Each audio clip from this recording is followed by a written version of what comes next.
Hi, everybody, and welcome once again to Your City, Your County. And we're very pleased to have two guests with us today. This is getting to be a big show, I'll tell you. We have, first of all, Jamie Jackson, who is the city clerk.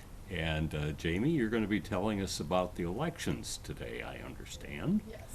And also we have with us Matt Murphy, who is the Algoma Public Works Director. And we welcome you also to the show today.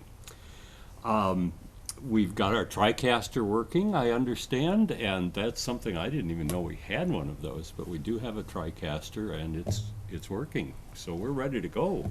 Okay, I'm going to ask you the first questions, Jamie.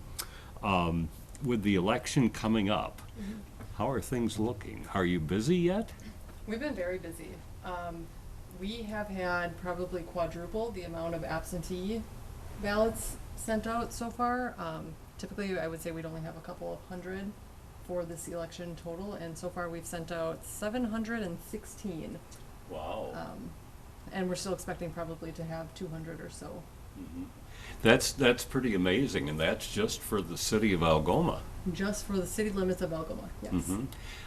I suppose the main reason that we're seeing this is because of the pandemic, right? Right. There's a lot of people that don't want to come to the polls on election day. We've also seen an uptick in number of ballots dropped off in person. A lot of people aren't wanting to mail them either, so they're dropping them off here at City Hall themselves. Mhm.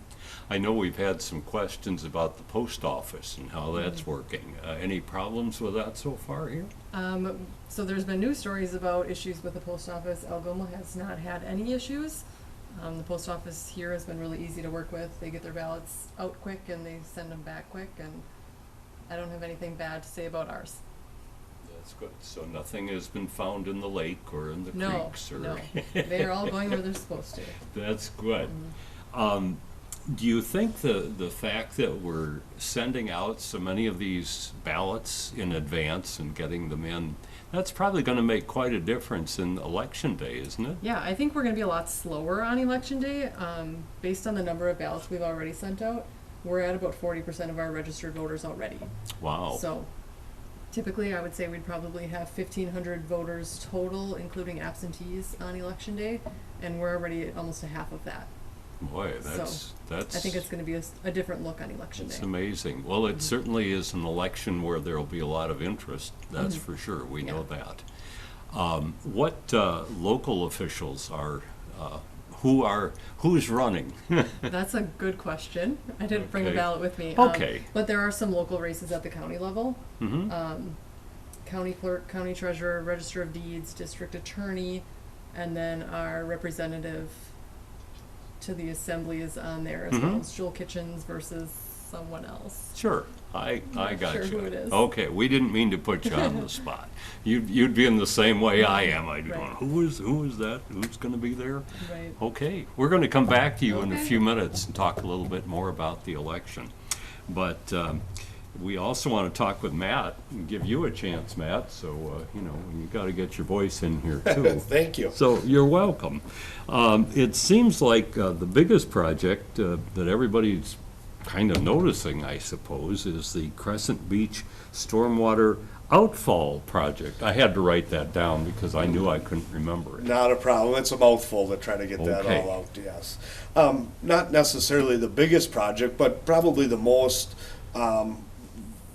seen right now of what's going on. Obviously, it's a very big vocal point of the city of Algoma. The city beach is a huge asset to the city of Algoma. And then down around the youth club and just the late summer, fall season where there's a lot of traffic down there. That's seen. But yes, with the Outfall project, they're actually in the kind of wrapping up stages. We've eliminated some of our outfall that goes directly into Lake Michigan and diverted it down now that it'll enter into a smaller pond where some of our suspended solids will be able to fall out of storm water and be removed at the source at that smaller pond, and then flow through the smaller pond into a bigger pond where it'll be able to retent into that pond and condition the water, clean it up a little bit before it seeps back through into groundwater. But with that is the whole structure, the backbone of the project. But with that being said, there's some cosmetic things, some new sidewalk that went in. The parking lot is changing shapes a little bit. We're gonna lose a couple parking stalls. And all of the parking has been shifted up to the west, and now we've added some parking stalls to the north of where the parking lot currently was. But it's all starting, all the concrete is poured, all the curb is in. Northeast Asphalt is supposed to actually show up this afternoon to put their first base course of asphalt down. And it's moving right along. I'm hoping with the landscapers by mid to late next week that it should be pretty much wrapped up down there and done for the year. Mm-hmm. That's great. My wife and I drive down here occasionally, and we'll stop at one of the local restaurants, pick up some food, Sure. and then we drive down by the water. And we haven't been able to do that the last few weeks, but Yeah. we're really looking forward We're to this getting probably fixed. about 2 weeks away from you being able to drive back into the parking lot there. So, Okay. When you say that it's the first place that you said it went into is this Yep. retention pond, how do you get the gunk, the gooey, gooky Sure. things you don't want in there? Sure, How do you get suspended those out? solids or the Yeah, solids that come just off what the I was road. just exactly what I was going to Sure. say. How do you get those out of there? It's actually set up the way it is designed and built now, that when that fills up, and it's really driven on, probably one of the most asked questions that I get is, how often do you have to go in there and clean it? It's really Mother Nature driven. With a lot of rain, you're going to have a lot of wash off of our roads and our infrastructure, where that'll end up down there. When we don't get a whole lot of rain, you're not going to have a whole lot of suspended solids being able to move down into that pond. With that being said, it is set up that there is a paver course that's in the bottom of that pond, and we can actually drive right in there with a skid loader, and you'll shovel that out into the corners. But the most of it will be able to be just scooped right out with a skid loader and hauled off of there, dumped into a dump truck and hauled off site. Okay. Is there a special place you have to take that then? Yes, that will not be able to go into the compost pile. That'll get landfilled. That material that comes out of that first pond will get landfilled and not dumped into our normal compost site where we would normally dump ground. Mm-hmm. So, yes. Okay. So you actually physically have to get in there and remove it. and do that. And I Yep. suppose by that time, hopefully that area is fairly dry, or will that still be real wet? So neither of the ponds, either the small pond, the first pond, or the big pond, the second pond, when everything is operational, obviously it's driven by lake levels because of groundwater levels, but neither of the ponds should ever have water in them. So after a rain event, you're going to have some water that's coming into the first pond. The solids will stay in there, the water is going to settle out or flow through into the second pond. But after the treatment period process is over, that water is going to settle out, and that'll be a dry pond. There should Okay. never be water in them. Okay, a dry pond. Yes. That's a unique, unique term. Yeah. What about the second pond, the smaller Yep. pond? What happens there? Well, the second pond is the bigger pond of the two. Oh, okay. And it actually doesn't look like a pond. It's actually more of it almost looks like a big, huge parking lot. You have to drive down. It's probably only about 18 inches to 2 foot down from the subgrade. With that, so there's a material in there that water can drain through, but what goes in there is a whole bunch of plants. They come in a little plug form.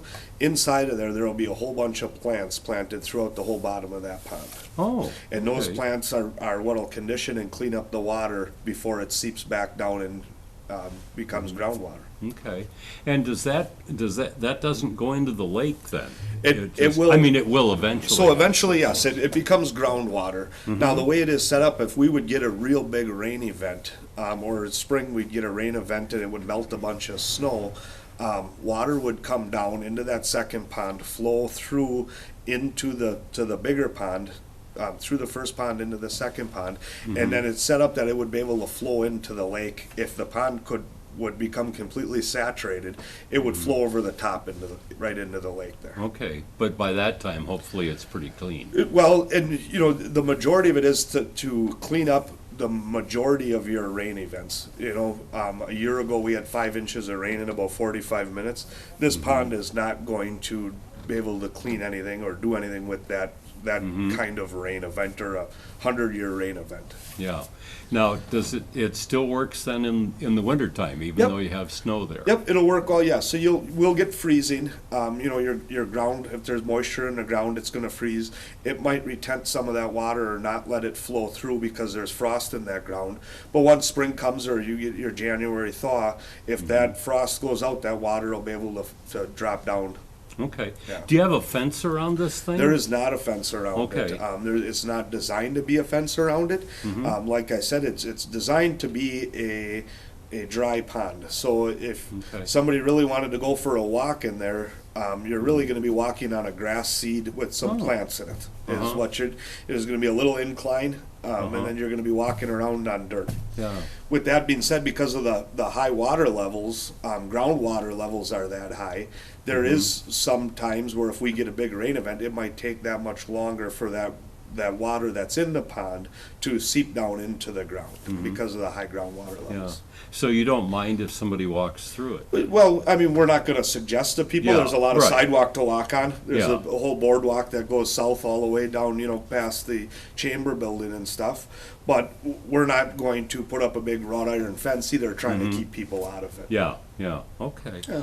That sounds neat. And so then the piping that used to take water out into the lake is done? So the piping that went directly from up on top of the road, went directly east down into the lake, that piping is still currently there. Until everything, and it's probably gonna be about spring, when everything is rooted and there's some grass established, then we will remove that piping that comes directly down into the lake, and it will be then turned into that diverted pipe that goes now down into the storm water Okay. ponds.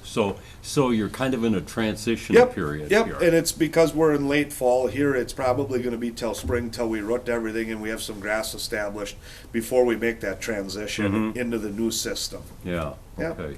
Well, it's gonna be really exciting to drive down there and have my lunch down there now. It I'm gonna- is, so. We're looking forward to that. Thank you much. You bet. Well, thank you for that very complete report. And getting back to you, Jamie, a little bit, the election date. What's going to happen specifically on November 3rd? November 3rd. So typically, well, I guess every election, the polls are open from 7 a.m. until 8 p.m. That will still be the same. Election day will probably look a little bit different for most people. Due to the COVID, there are certain precautions we have to take. You're going to see plastic barriers between poll workers and voters. Upon entering the building, everybody's going to be required to sanitize their hands. There will be pens available outside of the polling place that a person needs to pick up and carry with them through the polling place, and then they actually take it home with them, so that Oh. there's not anybody sharing pens or anything like that. Like I said, I think it's going to be a little bit slower than typical. Lines might not get as long as they have in the past, but you're going to see the same voting machines as we always used before. You'll have the option of the paper ballot, which will get fed through the electronic tabulator, or we will have all three of our electronic touchscreen voting machines going as well. Okay. Do you have, and there's just one place to vote in Algoma? Just one polling place. It's right here in this room. Okay, okay, very good. In City Hall here then? City Hall, yep, in the council Okay. chambers. Very good, okay. So, and just for anybody who doesn't know, the location of that is? It's 416 Fremont Street. We're located right between the library and the elementary school. Okay, that sounds great. How many people normally do you have in this room that would be helping people? Typically, we have, I would say, between 9 and 11. Staffing this time was a little difficult due to COVID. People are still willing to work, but we're setting things up a little bit differently, keeping some of the workers out of the middle of the room and along the perimeters so that they're not right in between everybody coming through. Mm-hmm. So I think I'm set up for 9. We will have 2 of our library personnel working as poll workers, and they are going to assist primarily with processing all of those absentee ballots, Mm-hmm. because that's going to be a lot of ballots to get through. And we did rent a second tabulator just to run those through, so that we're not tying up the one that in-person voters are using. Mm-hmm. Okay. And should people wear a mask that day? Yes, you're going to be, well, it's recommended that you wear a mask. Mhm. We can't ask a voter to, or we can't require a voter to wear a mask. Mhm. So if you come in without one on, we're not going to tell you that you can't vote. Mhm. You can vote regardless. But But all of the poll highly- workers will be wearing masks. Highly recommended highly recommended, that you yeah. wear a mask. Mhm. Okay, that sounds like a pretty good plan, Yeah. okay. And do people get paid for, I mean, obviously the library people, you know, because they're Mm-hmm. Yeah. doing their job. Right. But do other people, do they earn an income off They of this? do. It's fairly minimal, but they will get paid on an hourly basis for their time. And then we do also provide breakfast and meals throughout the day. Ooh, breakfast. Yeah. I like Well, that. That's a Couple good donuts thing. from the bakery. Ooh. Yeah. I'm not in this district, not in this city, but, you know, Right. maybe I'll come down for a snack, you know, I don't know. Sounds like a good plan. Mm-hmm. Okay, we're gonna come back to you and ask a few more questions along the way. But let's get back to Matt here. And Matt, we're talking with Matt Murphy, who's the Algoma Public Works Director. And we're also, of course, talking with Jamie Jackson, who's the city clerk for Algoma, the Algoma City Clerk. But getting back to Matt, you've got some other projects going along too. I understand 6th Street, they're going to be doing work on that from Jefferson to Fremont. What does that involve? Yeah, so the 6th Street will be a project that will start in the spring of 2021. That'll be a complete overlay. Water, sanitary sewer, storm sewer, all new curbs, some new sidewalk, a lot of new sidewalk approaches where it's needed. But that project will start in the spring of 2021, and we'll start on Jefferson Street and go to Fremont Street right by the elementary school, where and then be completely finished out with all new blacktop. It'll be resurfaced from Jefferson to Fremont as well. Okay. And that's all slated to start spring of 2021. It'll probably be very shortly after school is released here in spring.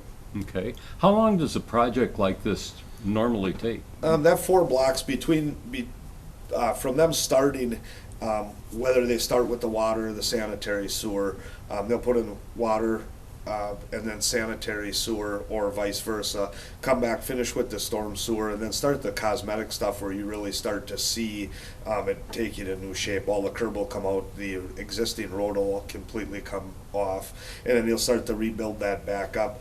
But start to finish, I would say by the time they start, put a shovel in the ground to the time they're blacktopping, and the road would be back open for through traffic to travel. Through this whole time, it will be open for everybody to get into their driveways and out of their driveways. There might be some minimal concrete work where they have to park on the road for a night or something like that. But by the next day, they should be able to drive back in their driveways. And that should be very minimal. But the whole project, I would say about 2.5, 3 months, it would be done, wrapped up, ready to go. Okay. We'll make sure we have it open for the 2021 Shanty Days to get started. Okay, we're looking forward to that this year. I think there's a lot of people with not Yes. having it in 2020. I think there's a lot of Yes. people that are looking forward to the 21, and we will have it ready and open back up for the 21 Shanty Days. Yes, So, and hopefully, because that comes a little bit later in the season, yeah, that would be wonderful, and hopefully we'll be in better shape by then.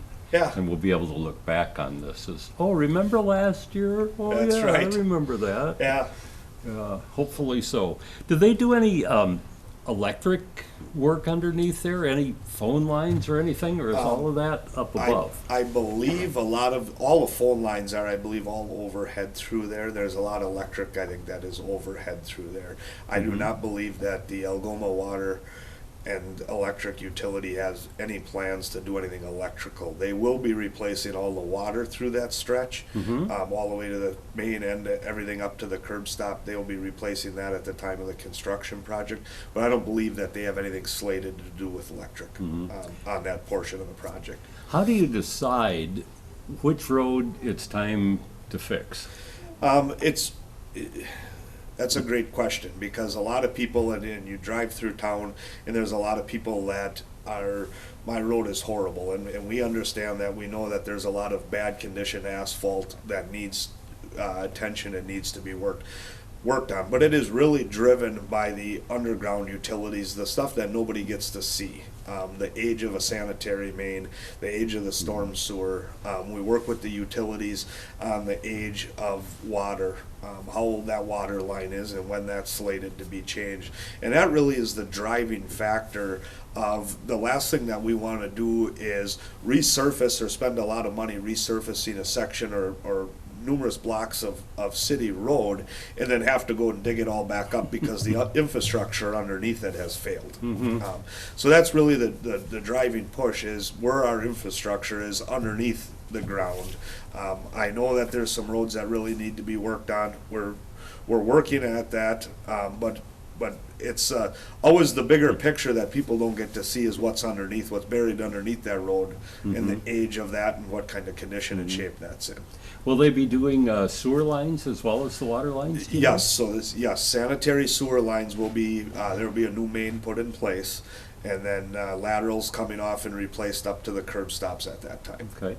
Do the workers from the city, are they the ones who do this? No, so our engineer, along with myself and Pete from the utilities, we kind of sit down and work with our engineers on the design and how things are gonna look, and then it'll go out to a bid, out for state bid. There'll be a contractor that hopefully we'll have right after the first of the year, we'll hopefully get it out for bid, and we'll have, 4 or 5 different qualified bidders that'll bid on it, and then we'll go from there. Okay. Well, that sounds like a good plan. So your guys are gonna be able to still do their normal work? We'll stay with our normal day-to-day operations throughout the spring.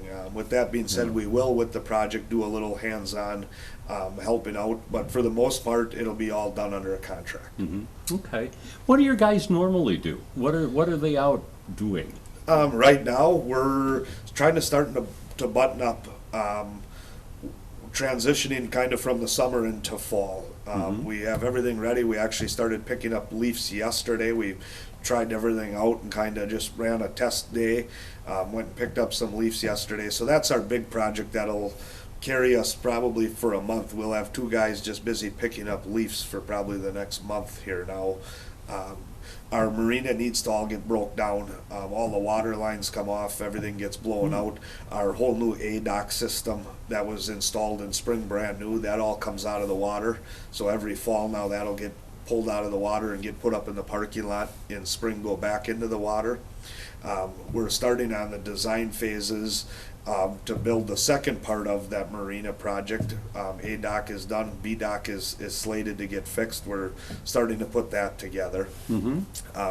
But for that, there's just a lot of fall maintenance things kind of switching over, and that's going to lead us right into, before you know it, unfortunately I have to say this, but we'll start harnessing up equipment and trucks, grader and that, and start getting ready for snow events. Okay. How many people do you have in your department?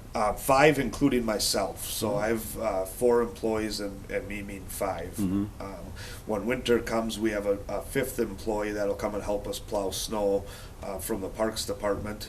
He'll come up and help us plow snow, but he's also busy trying to do a lot of winter maintenance down at the youth club. Okay. So you get out there and you're working at it too? I'll get out there and give him a hand every once in a while. Okay, well, that's good. We got to be sure you're working it. That's right. On the spot there. Okay, that's good. Is there any work, and I'm going to turn next to you, Jamie, any special items we haven't covered with the election? I think we could just cover the in-person absentee voting. Okay. A lot of people have been coming in or calling about this already because typically they can come in and vote an early absentee ballot here in person at City Hall by this time. Right now they can't. That's going to be, as I understand it, like October 20th, is that right? Yes, so the state has changed it and made a rule that you can't do it any more than 2 weeks before the election. Okay. So that is going to start next Tuesday, October 20th, and then it will run through October 30th, which is the following Friday. We'll do that here at City Hall Monday through Friday from 8 until 4. Same process as if you were doing a mail-in absentee ballot. You'll come in and vote at the counter, put your envelope or put your ballot inside of the envelope, get all the appropriate signatures on that, and then we'll hold it for election day to be processed. Now, even for my information, because that's what I plan on doing, where I'm going to be voting, you just come in and you say, "Hi, it's me. Give me a ballot, please." Kind of just like you would on election day. You're going to come into our counter, tell us your name, address, and show us your photo ID, just like you would at the poll book on election day. Once you show us all of those things and we verify you're registered to vote and haven't moved or anything, we'll issue you a ballot. Hmm. So that'll probably be a kind of fewer people coming in under that rather than what you're going to see on election day, November 3rd. Right. I don't anticipate that we're going to have as many as the election day that come in to vote, Mhm. but we've had a lot of people calling. So I think we could, in that course of 9 days, we could end up with more than 100. Mm-hmm. So along those lines too, we're going to be a little bit short-staffed on those days, so we're just kind of Okay. encouraging people to come in, be patient. Sure. It may take a little bit to get through, but we can only Yeah. have one person voting at a time, or one couple from the same Mhm. house is fine. But we're Okay. trying to keep enough separation, And so we that's- won't have too many at a time. And that one starts October 20th, and how long does that run through? October 20th through the 30th. Okay, So 4 days one week and then the whole following week, okay, but not okay. Saturday or Sunday. So once you get to the 30th, then you're gonna have to come in and Yeah. vote or mail in your ballot, Yep. but that's gonna be pretty late then. Yep, so October 30th is the last day to vote here. There is no election activity whatsoever on November 3rd, which is the Monday before the election. Your only Mhm. chance to vote at that point then would be on election day. Mm-hmm, okay, very good. And I had another question, but with my mind, I don't know where it went. But I guess that covers that pretty well. Mhm. Okay. Oh, one more question I just Yep. remembered. If you do have, if you're mailing in the Mhm. ballots and the ballot, how long can you count these? Well, that keeps changing. That keeps changing, and Right. by the time this airs, it'll probably Right, change so right again. now, the rule is that your ballot needs to be turned into us or received here no later than 8 p.m. on election day when the polls close. Okay, Regardless of whether that changes or not, that's still my recommendation. Get it in Okay. as quick as you can, that way it's processed okay. when the polls are open. Um, Now- There's potential whatever. If Yeah, it a could change. person, if a person gets, and I don't want to get too technical, That's okay. but if a person gets a ballot in the mail, Mhm. that they've requested, and they say, "Oh, I forgot to mail it in," can they bring that in on the 3rd? They can. Yep, they Okay. can put it, we have a Dropbox in the front entryway of City Hall, which I will check 20 times on election day, Okay, right up until 8 o'clock to make sure that there's nothing new in there. It can be brought into City Hall Clerk's office during election day or brought right into the polling place. You Mhm. can walk right in here while the election's going on and say, hey, I'm dropping off this ballot, and we'll take it. okay. Is that the usual box that's sitting out there, or is it a special No, box? it's the same City Hall drop box that we use for other things. Okay. But we are using that for absentee ballot drop-offs as well. Okay. And a lot of people are using it. Okay, okay, good, all right. Let me think, any other big jobs coming up, Matt? The only other, I wouldn't say it's a big job, but we have a job that's gonna start, probably as soon as next, Tuesday or Wednesday. And that's a Sixth Street Stormwater Outfall project that we're doing, down in the end of Sixth Street, where the wastewater treatment facility is, or the Algoma Boat Club. Mhm. Just a little bit to the north and west, I guess I would call it, of, down at the end of the road, right alongside the river, we have a lift station there that we're doing some electrical upgrades in. We're putting new pumps in. Those new pumps now will be on starters with drives, to make it a little bit more easier on the electricity and the pumps down there. And that project, waiting on some electrical components, waiting on some, different things with the pumps.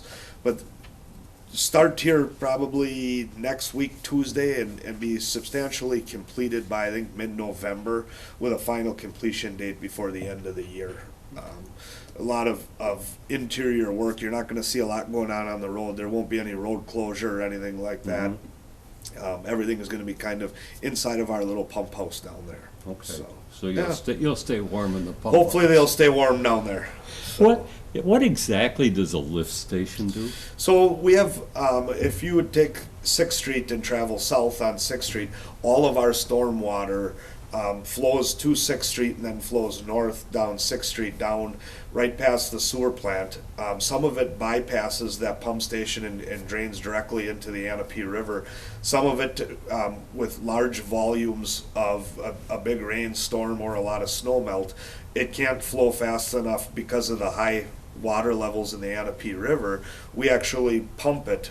So there's 2 big pumps that sit in a pit, and we pump it out over the top into the Anapee just to speed the process up, to try to eliminate some of the flooding down in that lower part of 6th Street and Perry Street through there. Okay, and that's all just not groundwater? That is but not groundwater. surface That's water. just surface water. Yeah. Yep. Rain runoff. Okay, Yeah. yeah, so it's not somebody's sewer line or Nope, anything? there's no sewage. okay. Not at all. That's a good thing. Yeah. Well, one more question came to Sure. me, and you were talking about picking up leaves. How do you do that? Where, I mean, does it go on the curb? Does it go on the terrace, the tree lawn? Where do the leaves go? It's a great question, and one I get an awful lot for new people that move into town or just forget from year to year. But yes, rake your leaves all the way out into the road. Just keep them on the edge of the road, just in the curb. And we have a machine that comes by. We'll have one guy driving a truck with a big, huge vacuum, and we suck them up and blow them into the back of one of our trucks. Okay, and that, folks, is for Algoma only. That is for the city of because Algoma. Other cities do it different ways. That is correct. But For we ask here, Algoma. do not put them on the terrace. We ask you to put them all the way into the road. Into the road Rake in them into the Algoma. road, and we will pick them up from the road. Okay. Keep them obviously not into the center line of the road. We try to ask to keep them all the way tight to the curb. Some people just have a lot of leaves. The wind blows them out there, but yes. Yeah, okay. Yeah, usually if I get mine out there, I feel pretty good. Yeah. And then they blow away and my poor neighbor ends up with them. Up with them, yeah. Or sometimes they blow from my neighbor into my yard, so you never know. Never know what's right. gonna happen. Well, I think that's got us pretty well covered today. It's been a real pleasure having you, Matt, with us. Matt, again, is the Public Works Director for the city of Algoma, Matt Murphy. Thank you very much. And we also want to thank Jamie Jackson. And besides voting and all of those things, she's the city clerk, too. We didn't even get into that today. So we'd like to thank both of you so much for being here. Thank you again. And that's going to do it for another one of our editions of Your City, Your County. We hope that you get out and vote and rake your leaves the right way and look out for the construction that's going on, and you have a good day, and we'll see you next time. That's going to do it for our show for today. So long, everybody. Take care. Stay healthy. Bye.